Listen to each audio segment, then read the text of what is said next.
The Lord be with you. A reading from the Holy Gospel according to Matthew.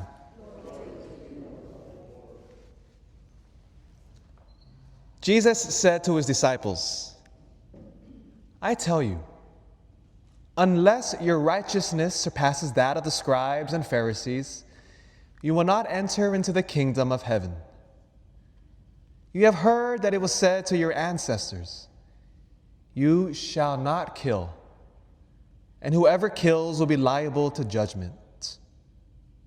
But I say to you, whoever is angry with his brother will be liable to judgment. And whoever says to his brother, Rakah, will be answerable to the Sanhedrin. And whoever says, you fool, will be liable to fiery Gehenna.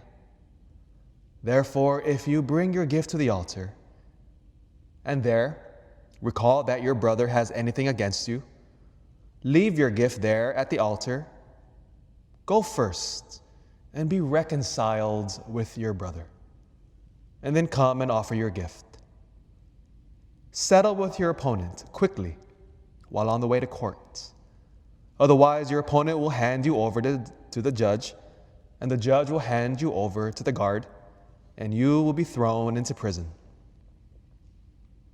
Amen, I say to you, you will not be released until you have paid the last penny.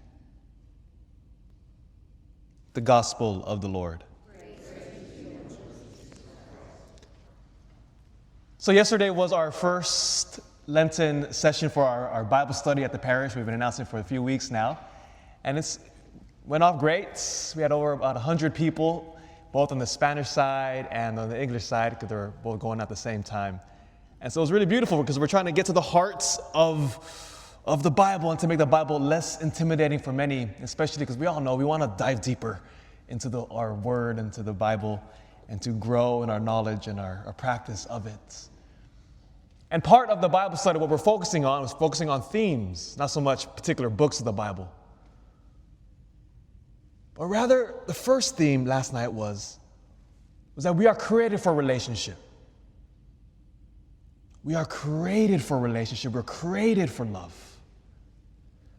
And that's why all of his readings, with that interpretive key, now we begin to see why Jesus speaks about reconciling with one another, doesn't he?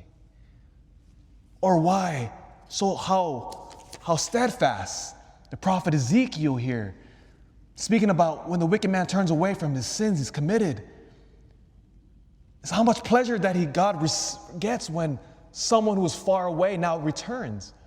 Again, all of that makes more beautiful sense when we realize we're meant to be reconciled to God. And so the whole theme of the next 5 sessions of the Bible study was that we're created for relationship, and then it was broken by sin during rebellion. Jesus comes to reconcile us. And after reconciliation, he comes to recreate us anew. And then there's a response now to Christ's coming. So all of that, we're going to delve deeper into the Bible. And so please, if you didn't come last night, every Thursday is designed to where anybody can slip in whatever session you can and still get, God willing, beautiful insights.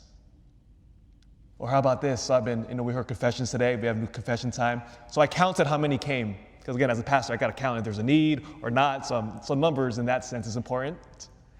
So last week, 10 people came. Beautiful. Father Carlos was in there for the whole time. This morning, I counted again. 15 came. So beautiful, good. I was there the whole time before Mass.